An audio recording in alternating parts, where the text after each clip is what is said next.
Hello dear student, तो कैसे हैं आप लोग। तो स्टूडेंट आज के वीडियो में पारदर्शी वस्तु, अपारदर्शी वस्तु तथा परिभाषी वस्तु के बारे में पढ़ने वाले हैं। अगर चैनल पर नए हैं तो चैनल को सब्सक्राइब कर लीजिए। चलिए वीडियो का स्टार्ट करें।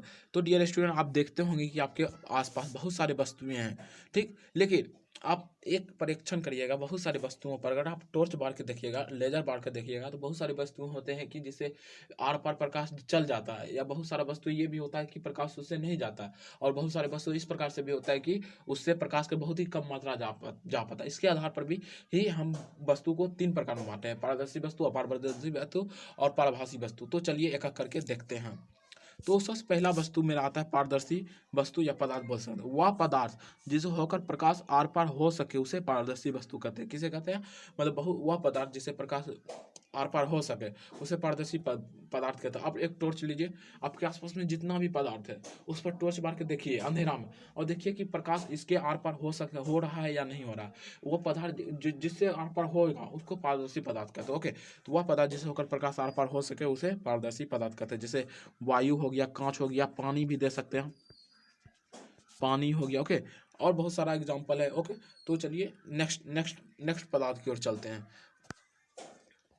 अपारदर्शी पदार्थ देखिए, अपारदर्शी वह पदार्थ जिससे प्रकाश आर पार नहीं हो सके उसे पारदर्शी पदार्थ कहते हैं। देखो यहाँ प्रकाश किरण आर पार नहीं हो सके, इसका यहाँ से मतलब है कि प्रकाश किरण लिखा हुआ जो अभी छिप गया है, किरण आर पार नहीं हो सके। मतलब आपके संसार में बहुत सारे वस्तु हैं, जैसे किताब है, कॉपी है, कलम है, ईंटा है, पत्थर है, बहुत सारे वस्तु हैं जिस पर आप प्रकाश डालिएगा तो आर पार उसका आर पार प्रकाश नहीं हो पाएगा। वैसे वस्तुओं को अपारदर्शी वस्तु कहते हैं। ओके स्टूडेंट, ठीक। तो चलिए नेक्स्ट स्लाइड पर देखें।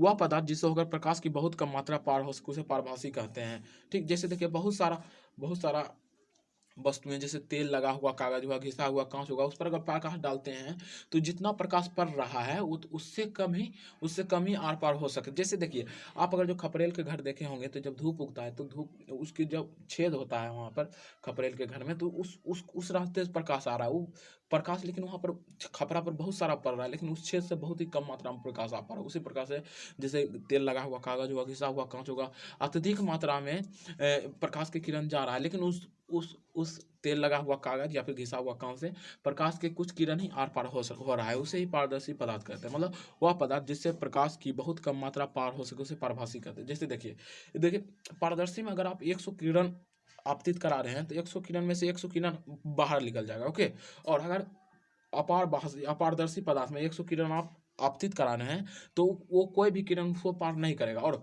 देखिए पारभासी में क्या होगा कि वह वस्तु पर अगर 100 प्रकाश की किरण आपतित करा रहे हैं तो उससे 100 से कम प्रकाश, 80 हो सकता है, 20 हो सकता है, उससे गुजरे, ठीक। लेकिन 100 में 100 नहीं गुजरेगा, उससे ही पारदर्शी पारभासी पदार्थ कहते हैं। ओके स्टूडेंट, तो चलिए, thank you for watching this.